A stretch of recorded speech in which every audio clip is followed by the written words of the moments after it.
नमस्कार. टी-ई-टी आणि सी-टी-ई-टीची परीक्षा ही जवळ येत आहे. यासाठी टी-ई-टी आणि सी-टी-ई-टीसाठी अत्यंत उपयोगी असणारं आपण पी-वाय-क्यू आज आपण बघूया.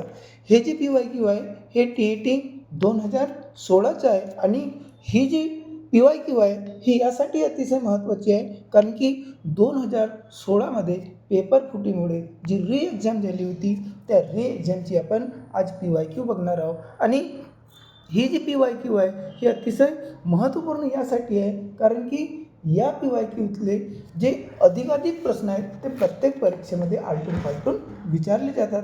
तर चला आपण काय करूया, हा जो पी-वाय-क्यू आहे या पी-वाय-क्यूबद्दल आपण अभ्यास करूया, जेणेकरून कोणत्या प्रकारचे प्रश्न येतात, कसे प्रश्न येतात आणि हेच प्रश्न आलटून पालटून येण्याच्या जास्त चान्सेस असल्यामुळे आपण पी-वाय-क्यूचे प्रश्न बघूया.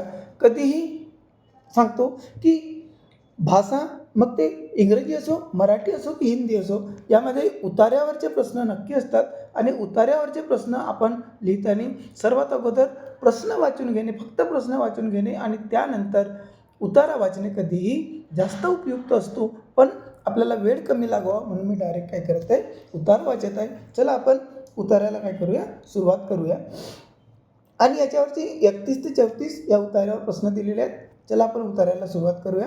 मी म्हणालो, जी पुस्तकं विशेषत्वाला आवडतात मी त्यांना माझ्या हृदयाच्या कप्प्यात जपून ठेवलं आहे. सुरुवातीला डॉक्टरकी केलेले व नंतर तत्त्वज्ञानाचा गाढ अभ्यास करून पुढे नोबल पुरस्काराचा सन्मान लाभलेले डॉक्टर ॲलेक्स कॅरेल यांचे मॅन द अननोन हे माझे आवडते पुस्तक आहे. शरीर आणि मन हे दोन्ही वेगवेगळे नसून दोन्हीची सुदृढ आणि सशक्त वाढ एकत्रितपणे होणे गरजेचे आहे, हा विचार या पुस्तकात मांडला आहे. ज्यांना डॉक्टर व्हायचे आहे त्यांनी हे पुस्तक वाचायलाच हवं. त्यामुळे त्यांच्या लक्षात येईल की मानवी शरीर हे यंत्र नसून एक अत्यंत बुद्धिमान जैवप्रणाली असून तिची उपपत्ती प्रणाली अत्यंत गुंतागुंतीची आहे. माझ्या दृष्टीने दुसरे आदरणीय पुस्तक म्हणजे तिरुवल्लूर यांचे थिरुकुल्लर हे पुस्तक म्हणजे उत्कृष्ट आयुष्य संहिता आहे. तिसरे म्हणजे light from many lamps Lillian Eichler Watson यांनी लिहिलेल्या या पुस्तकाने मी भारावून गेलो आहे. आपल्या जगण्याचे संदर्भ कोणते असावेत हे या पुस्तकात सांगितलेलं असून गेली 50 वर्षे हे पुस्तक माझ्या जीवनात माझ्या जीवन प्रवासात एक मार्गदर्शक म्हणून उभे आहे. अशा प्रकारे हा एक उतारा दिलेला आहे आणि उतारावरचे आपण प्रश्न बघूया. प्रश्न सर्व सोडवण्याच्या आधी तुम्हाला एक विनंती आहे की जर तुम्ही आमच्या यूट्यूब चॅनलवर नवीन असाल तर आत्ताच सबस्क्राईब करून घ्या, लाईक नक्की करायचं. तर चला आपण प्रश्नाला सुरुवात करूया. प्रश्न काय म्हणतो की उतार्यातील कोणता शब्द एखाद्या पत्रात मायना म्हणून लिहिता येतो. आता पत्राच्या जो काही मायना आहे त्याच्यामध्ये कोणता शब्द वापर करतो आपण, मार्गदर्शक वापर करतो का, डॉक्टर वापर करतो का, आदरणीय वापर करतो की नोबेल पुरस्कृत वापर करतो. तर याचं बरोबर उत्तर काय असेल, आपण कधीही पत्रामध्ये आदरणीय या शब्दाचा शब्दप्रयोग करतो. त्यानंतर तिरुवल्लूर यांच्या पुस्तकाला कोणती उपमा दिली आहे असं दुसरा प्रश्न आहे. तर आपण जे पॅराग्राफ बघितला आहे, पॅसेज बघितला आहे, उतारा बघितला आहे, त्यामध्ये तिरुवल्लूर यांच्या पुस्तकाला आयुष्य संहिता ही उपमा दिलेली आहे. म्हणजे पर्याय क्रमांक बी किंवा पर्याय क्रमांक 2 याचं बरोबर उत्तर असेल. पुढला इथं प्रश्न दिलेला आहे की उतार्यातील नोबेल पुरस्कृत लेखक कोण. आता हे जे 4 जे नावं दिलेली आहेत, लिलियन इल्चर वॉटसन, त्यानंतर मॅन द अननोन, त्यानंतर तिरुवल्लूर आणि डॉक्टर ॲलेक्स कॅरेल, यापैकी नोबेल पुरस्कृत लेखक कोण आहे असा प्रश्न विचारले आहे आणि तो आपल्या उतारामध्ये आलेला डॉक्टर ॲलेक्स कॅरेल. पर्याय क्रमांक 4 किंवा पर्याय क्रमांक डी याच्या बरोबर उत्तर असेल. पुढला आपण प्रश्न घेऊया. पुढला प्रश्न काय म्हटलेला आहे की उतार्यातून उतारा लेखकाची कोणती विशेष वृत्ती अधोरेखित झाली आहे. तर सर्व शरीर व मन एकच असणे, तत्त्वज्ञानाचा अभ्यास करणे, आवडती पुस्तके हृदयाच्या कप्प्यात जपणे आणि पुस्तकांना आयुष्य संहिता समजणे. तर विशेष वृत्ती अधोरेखित झालेलं जे काही बाब उतार्यात आलेली आहे ती आहे आवडते पुस्तकं हृदयाच्या कप्प्यात जपणे. पर्याय क्रमांक सी किंवा पर्याय क्रमांक 3 याच्या बरोबर उत्तर असेल. त्यानंतर इथं पुढला प्रश्न दिलेला आहे. पुढला प्रश्न काय म्हटलेला आहे की खालीलपैकी रीती वर्तमान काळातील वाक्य ओळखा. आता ज्यामध्ये क्रिया सुरूच असते त्याला आपण काय म्हणतो, रीती वर्तमान काळ असे म्हणतो. तर तुम्ही पुढे व्हा, मी आलोच, देवा सर्वांना सुखी ठेव, मी खात्रीने उत्तीर्ण होईल आणि तो नेहमीच उशिरा येतो. यामध्ये क्रिया सुरू असणारा काय दाखवलेला आहे, तर तो नेहमीच उशिरा येतो. इथं क्रिया चालूच असलेली दाखवली आहे आणि यालाच आपण काय म्हणतो, रीती वर्तमान काळ किंवा चालू वर्तमान काळ असे म्हणतो. पर्याय क्रमांक डी किंवा पर्याय क्रमांक 4 याच्या बरोबर उत्तर असेल. त्यानंतर पुढला प्रश्न बघूया आपण.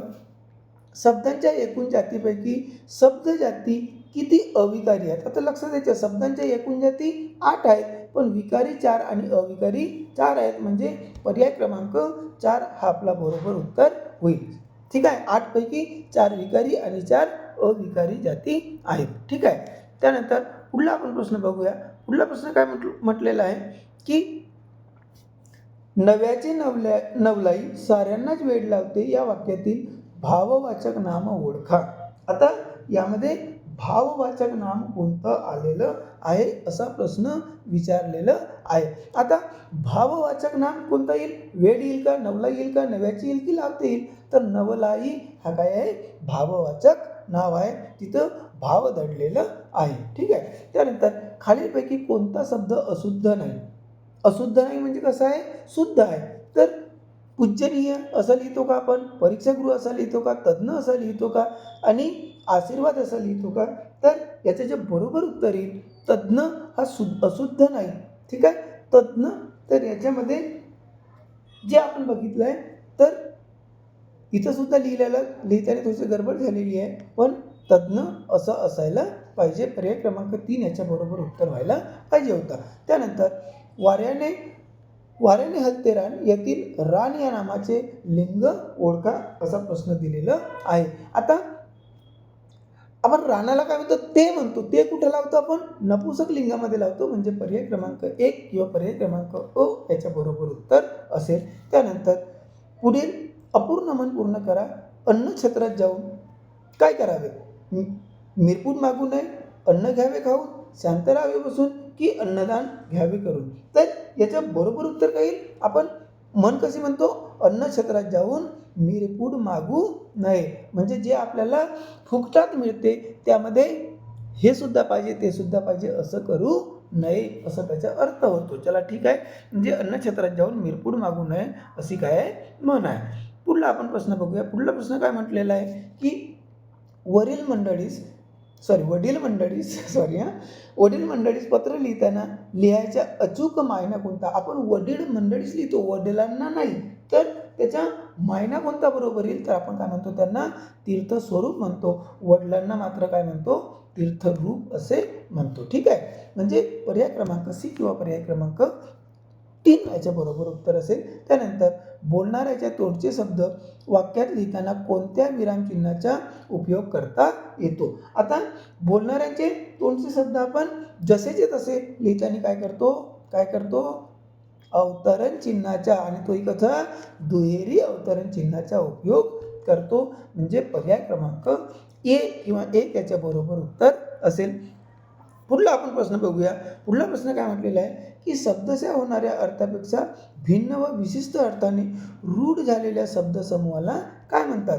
त्याला सामासिक शब्द म्हणतात, त्याला म्हणी म्हणतात, त्याला जोडशब्द म्हणतात की त्याला वाक्प्रचार असे म्हणतात. तर शब्दशः अर्थापेक्षा जास्त अर्थाने रूढ झालेला आपण काय म्हणतो, वाक्प्रचार असे म्हणतो. पर्याय क्रमांक 4 किंवा पर्याय क्रमांक डी याच्या बरोबर उत्तर असेल. त्यानंतर कमळ या शब्दाचा समानार्थी नसलेला शब्द कोणता असं इथं प्रश्न विचारलेला आहे. तर पद्मा हा शब्द कमळ या शब्दाचा समानार्थी शब्द नाही.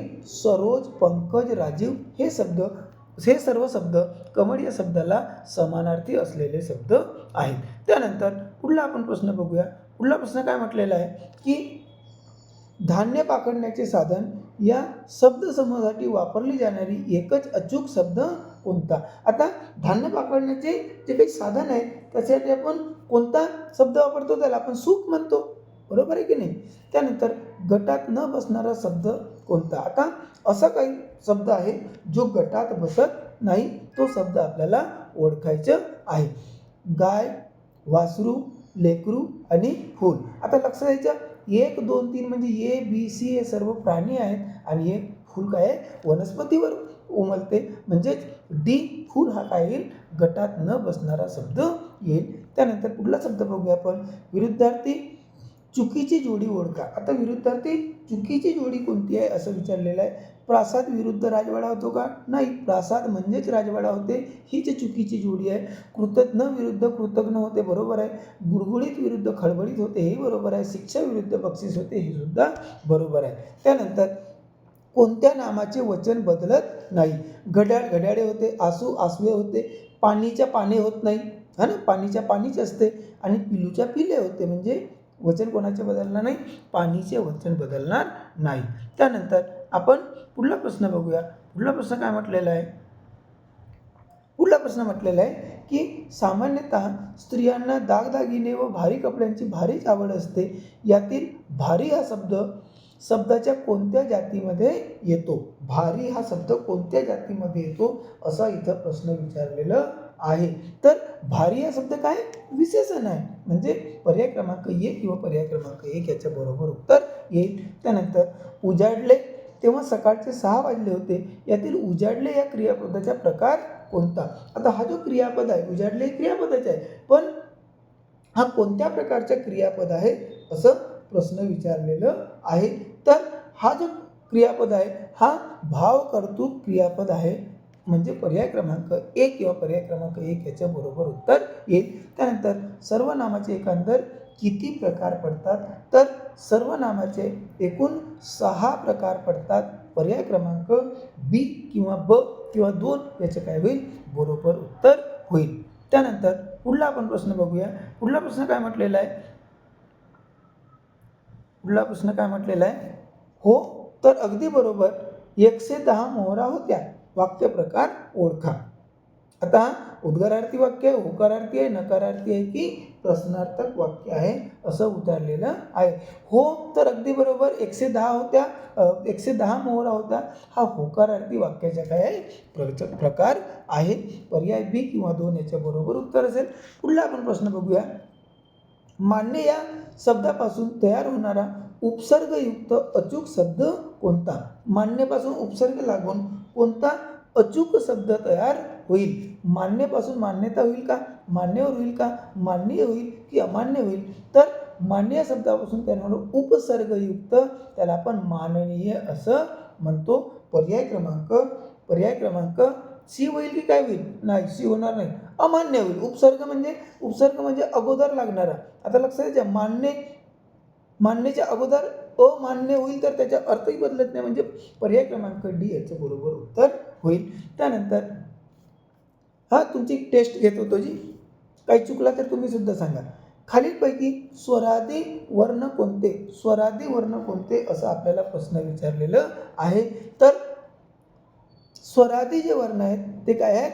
अम आणि आहा आहेत. पर्याय क्रमांक बी याच्या बरोबर उत्तर असेल. पुढला इथं प्रश्न दिले आहे की प्रसिद्ध लेखक चित्रे खानोलकर यांचे टोपण नाव कोणते? तर चित्रे खानोलकर यांना आपण कोणत्या टोपण नावाने ओळखतो? तर आरती प्रभू या टोपण नावाने ओळखतो. पर्याय क्रमांक 3 किंवा पर्याय क्रमांक सी याच्या बरोबर उत्तर असेल. पुढला इथं प्रश्न दिलेला आहे. PYQY म्हणजे जसे प्रश्न होते तसेच प्रश्न आपण इथं घेतलेले आहेत. ययाती या साहित्य कृतीचे लेखक कोण? म्हणजे ययाती ही साहित्य कृती कोणी लिहिली? अतिशय नावाजलेली साहित्य कृती आहे आणि ही कोणी लिहिली आहे? विष्णू सखाराम खांडेकर, वि.स. खांडेकर यांनी लिहिलेली आहे. म्हणजे पर्याय क्रमांक बी किंवा 2 याच्या बरोबर उत्तर येईल. त्यानंतर शेवटचे जे 57, 58, 59 आणि 60 असे 4 जे प्रश्न आहेत ते कवितेच्या काय म्हणतो काव्यपंक्तींवर आधारित आहेत. आपण प्रश्न बघून घेऊया. काय म्हणतो म्हणजे काव्यपंक्ती बघूया. थेंबवून आभाळ माया प्राक्तनाला गंध द्यावे, पावसाने या धरेला उदंड ऐसे दान द्यावे, काहिलीत पोळलेल्या या क्षमेला श्वास द्यावे, पावसाने या धरेला अमृताचे कुंभ द्यावे. त्यानंतर रोमरोमी या भूमीला गर्द हिरवी कूस द्यावी, पावसाने या धरेला यवनाची मूस द्यावी. आणि शेवटच्या इथं पंक्ती दिलेल्या आहेत. शेवटच्या पंक्ती काय म्हटलेल्या आहेत? शेवटच्या पंक्तीसुद्धा आपण बघून घेऊया.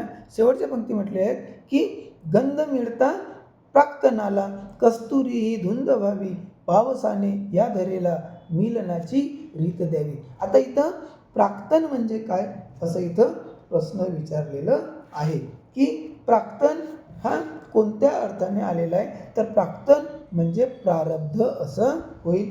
पर्याय क्रमांक 1 किंवा अ याच्या बरोबर उत्तर असेल. त्यानंतर कवितेतील कोणत्या सुगंधी पदार्थाचा उल्लेख आला आहे?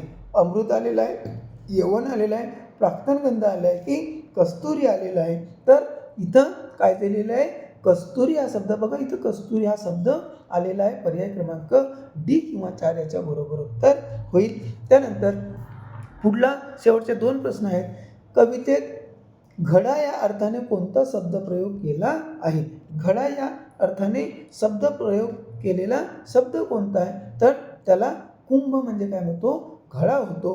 पर्याय क्रमांक सी किंवा 3 बरोबर उत्तर होईल. त्यानंतर प्राक्तनाला गंध प्राप्त झाल्यास काय होईल असे कवीला वाटते? सांगा, काय होईल असे कवीला वाटते? तर कस्तुरी धुंद होईल असे कवीला वाटते. बघा इथं कस्तुरी ही धुंद व्हावी इथं ऑलरेडी दिलेला आहे. पर्याय क्रमांक 2 किंवा बी याच्या बरोबर उत्तर असेल. असेच अगदी कमी वेळामध्ये जास्तीत जास्त PYQ आणि इतर महत्त्वाचे प्रश्न पाहण्यासाठी तुम्ही आमच्या चॅनलला नक्की सबस्क्राईब करा. जर सबस्क्राईब केलं असेल, लाईक करून ठेवा, बेल आयकॉनचं बटन प्रेस करून ठेवा. इतरांना सुद्धा काय करा, हे व्हिडिओ शेअर करा. सध्या इथंच थांबतो. नमस्कार.